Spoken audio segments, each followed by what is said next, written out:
but who's to take care of the institute? Who is to replace you if you're gone? Build others. That's why I always believe in the young. When I became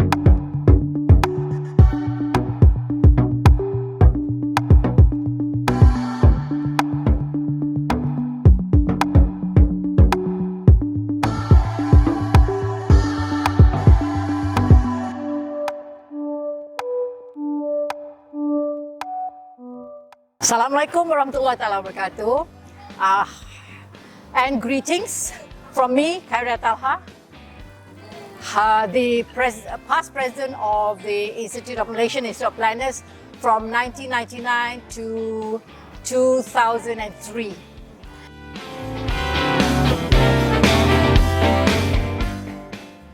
I was the first female president after many male presidents, so I broke the tradition, I bet. So anyway, the history of how I came to be within MIP. I started my service in 1981 with the Department of Town and Country Planning after graduating from the University of Melbourne. And then I was assigned to Penang, the state of Penang, and in 1984.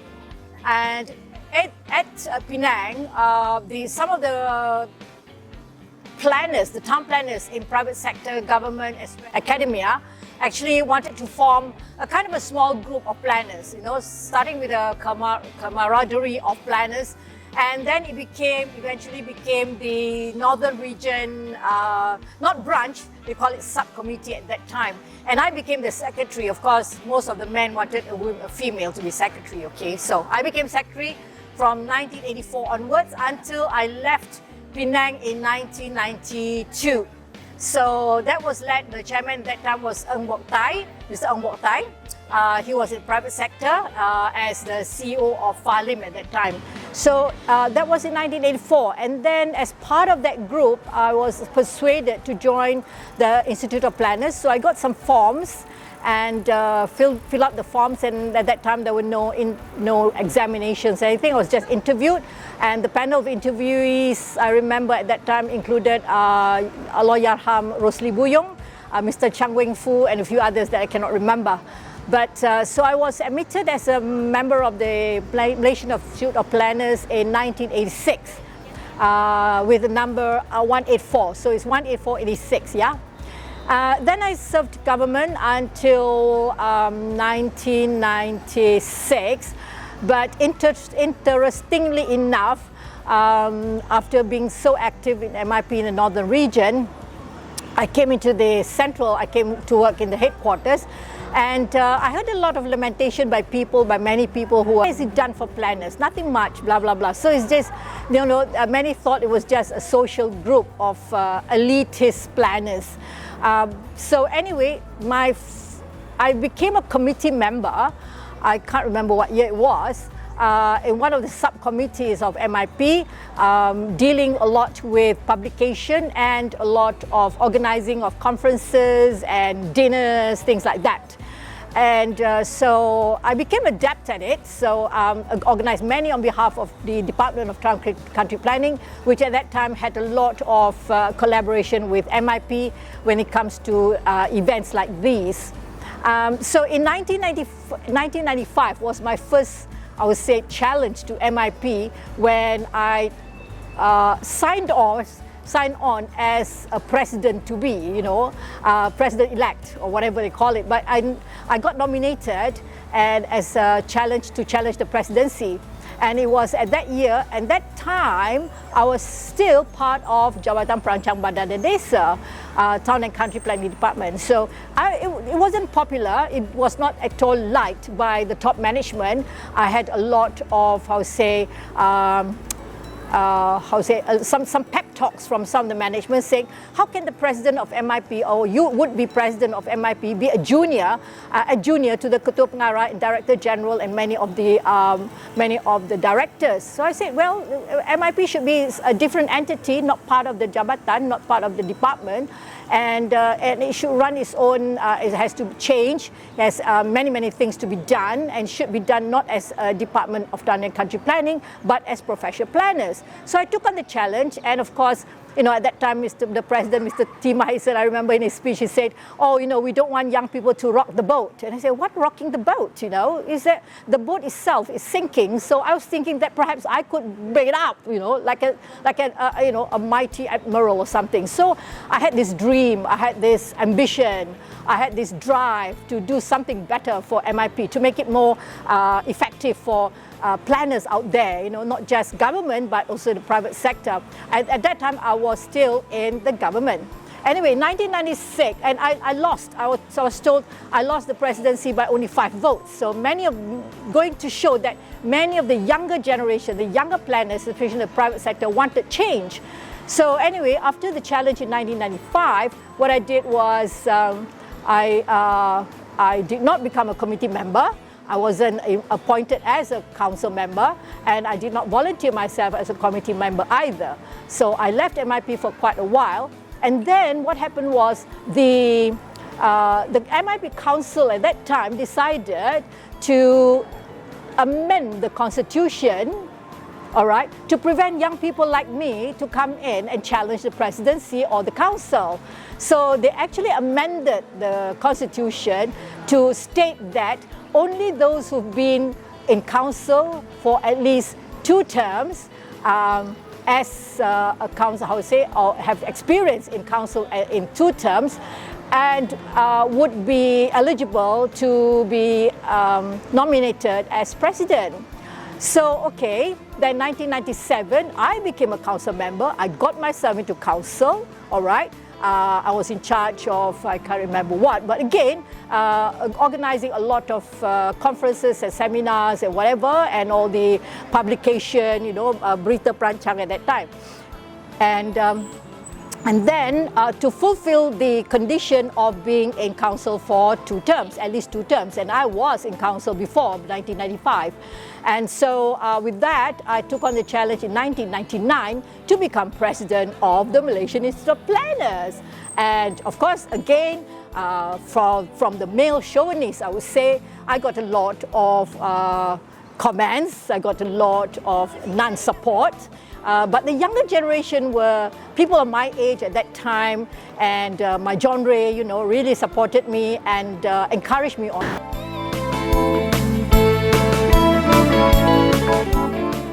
Okay, when I took on as president in 1999, there were a lot of, I would say, discoveries, in the sense that many things were not notated or documented. And I remember very well that when I wanted to set up the different committees under the council, I could not find any written documents or files regarding what were the terms of reference, what were the duties of each council committee. And so that was the first thing that I set about, you know, determining the committees' names, the TOR, what they're supposed to do, the frequency of meetings, and of course the targets that we want to achieve. And then I assigned several council members to the committee. Interestingly enough, the council at that time was made up of a balance of the elderly, more senior planners and the younger ones. The youngest was Lily Shen. He became council member, and also Noliza. So they were the 2 council members who were below 40. I think I was 42 at that time, and no, I was 43. And then there were the senior ones like Mr. Mahisan, Mr. Damo, Prof. Ezrin. I remember that, and a few more. So it was quite a balance. And then the MIP office at that time was in a man called Bala. And yeah, I think that was his name. I forget.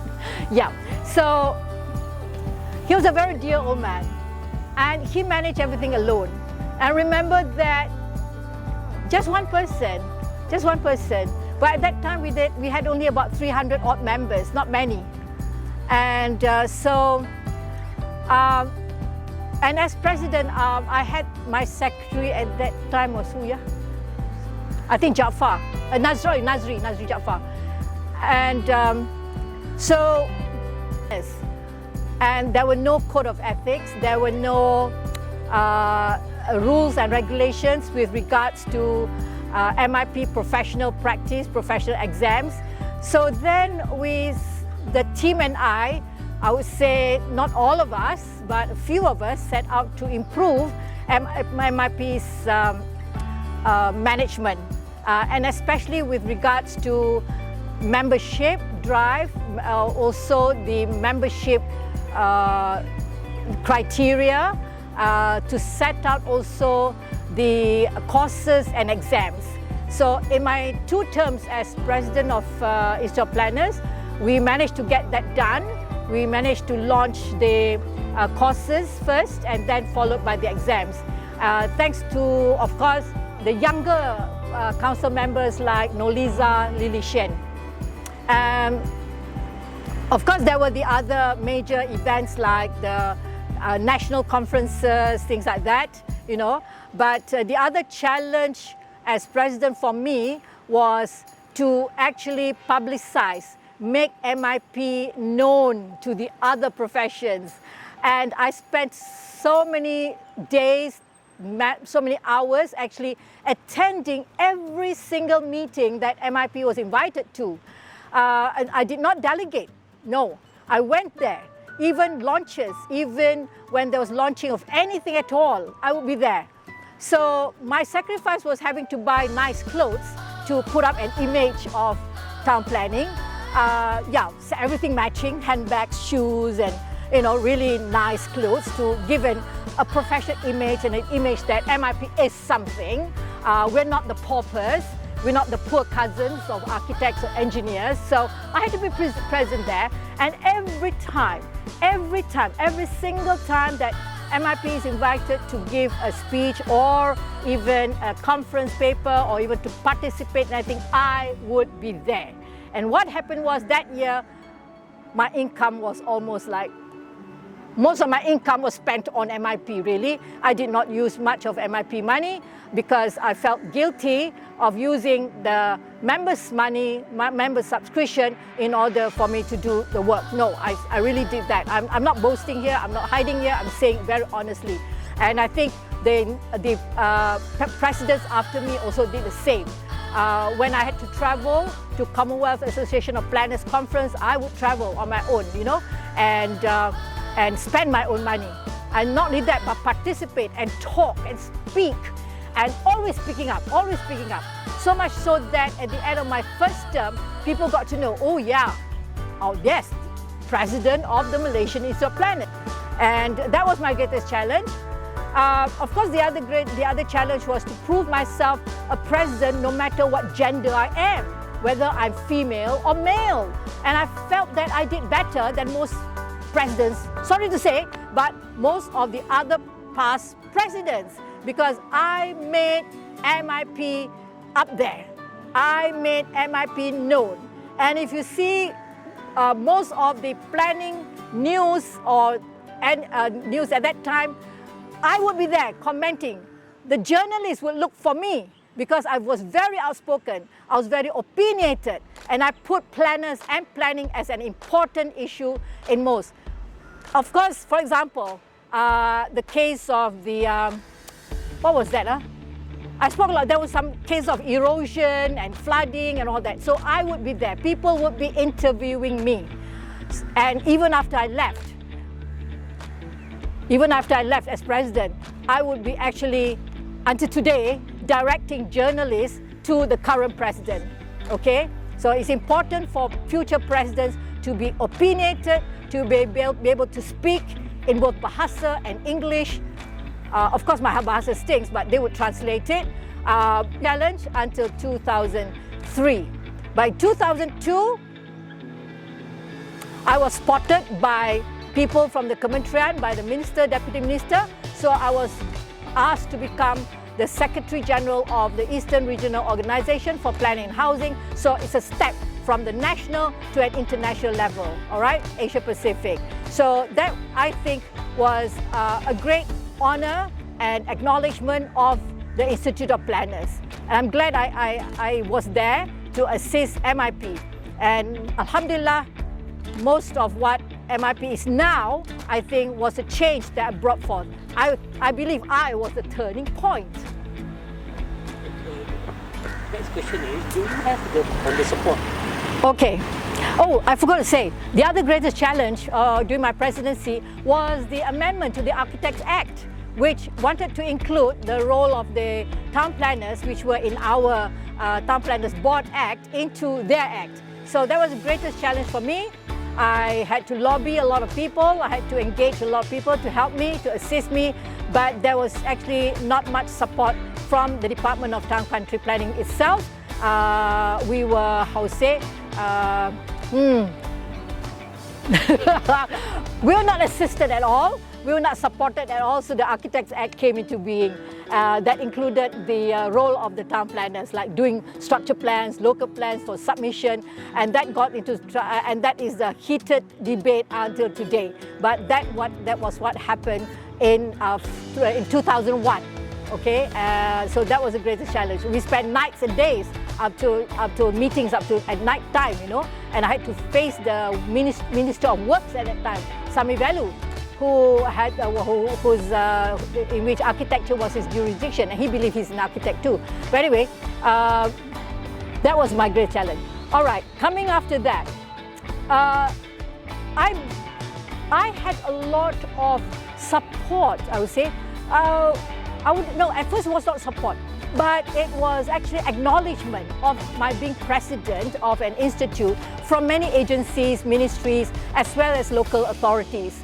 Because of my outspokenness, because of the way I deliver things, because of the way I say things, because of my opinion, because of papers that I present in many seminars, I came to be known widely, all right? And I would say, I believe, respected in the sense, which is why whenever I attend meetings at ministries, agencies, even local authorities, there were no challenges. I was given full support. So I believe that the strength of a leader lies in that you can be so persuasive, but with substance, my dears, okay? Future president and all you future people who want to be council, you have to not just be opinionated, but your opinion counts when you have substance to say something, all right? And always the objective being for our profession, for our professionals, and never for your own self.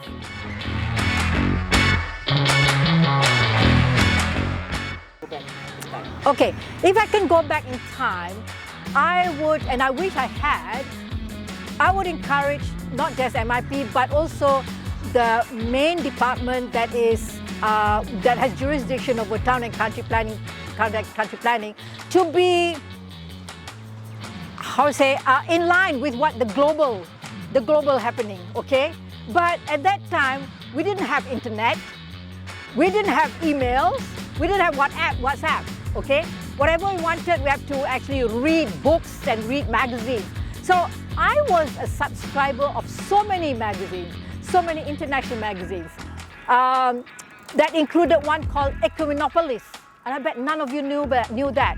But it had a lot of news, international news, a lot of international, how to say, updates, you know, on what were the latest in planning. So if we were to go back in time, I wish that the department, together with MIP, would really revise and look at what planning is about in other countries. I mean, I studied in Melbourne. I did not do design, okay, drawings and whatnot. It's only conceptual. And when I wanted to return back to Malaysia, I was telling my tutor, Diane, I said, Diane, I don't think I'm prepared to be a planner. She said, why not? I can't draw. And she said, we have taught you not to draw. Drawing can be done by the technicians. Your role is to think and evaluate and have your thoughts into it and strategize. So that stuck in me. That stuck in me.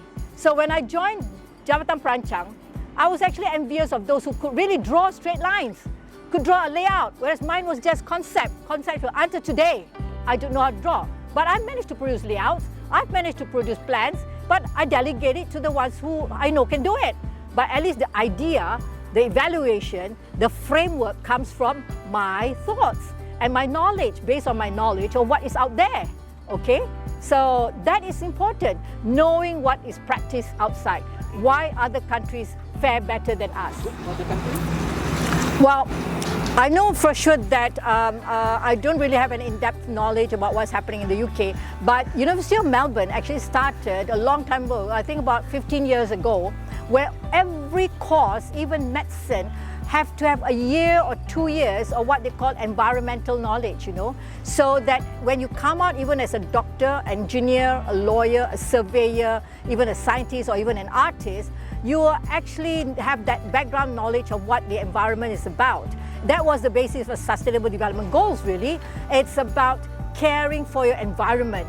And that is why after a year or 2 years, depending on the course, then you diverse, whether you want to go to engineering, planning, architecture, lawyer, scientist, whatever. But everyone had the basic years of learning what actually is environmental science, environmental planning, what is about our planet, about conservation, preservation. Then you go into your specific profession. I believe that worked because look, even a teacher in Melbourne could talk about saving the environment, about not rubbishing things everywhere, about how we should go low carbon. Even a bus driver in Montreal could talk about saving on air pollution if the bus takes a more direct route instead of the planners going all about cul-de-sacs and everything. So I was surprised, and I met a tour guide in in Stockholm, who on the bus was saying all about green gases, about being low carbon, about saving our atmosphere, about the planet being heated up, and about climate change. And this is a tour guide. Hello, can our tour guides talk about such things? Duh. Can our bus driver talk about such things? I don't believe so. Duh. So if I were to go back in time, that's what I would do.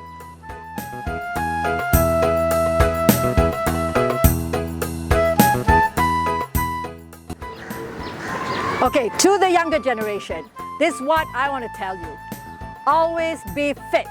I am 66 years old, but I can do jumping jacks, man. All right? I can do this, man. All right? I'm 66. Be always fit. Be there. Once you're fit, you can serve the nation, you can serve the institution, you can serve your family. And I tell you what, you can serve everyone you want to serve, really. Be fit. And that's why I'm in cycling. I'm doing everything possible to keep myself fit. At even 66 years old, I keep going. I know she made it because I'm also yeah, same boat. We are the same boat. We did. Come here. And yeah, we just finished our KL car ride. The other thing that I want to talk to you young leaders, young people, is to have leadership in you, not managing. A lot of people are just managers. You're not leaders. When you're leading, you have to motivate others. And not only that, but you have to leave a legacy of training young people after you. You can die anytime, but who's to take care of the institute? Who is to replace you if you're gone? Build others. That's why I always believe in the young. When I became president, the elder generation, I'm sorry if they're listening to this, they did not believe in the young. Okay, that is why, ladies and gentlemen, young people, young planners, I just became a member of MUDA.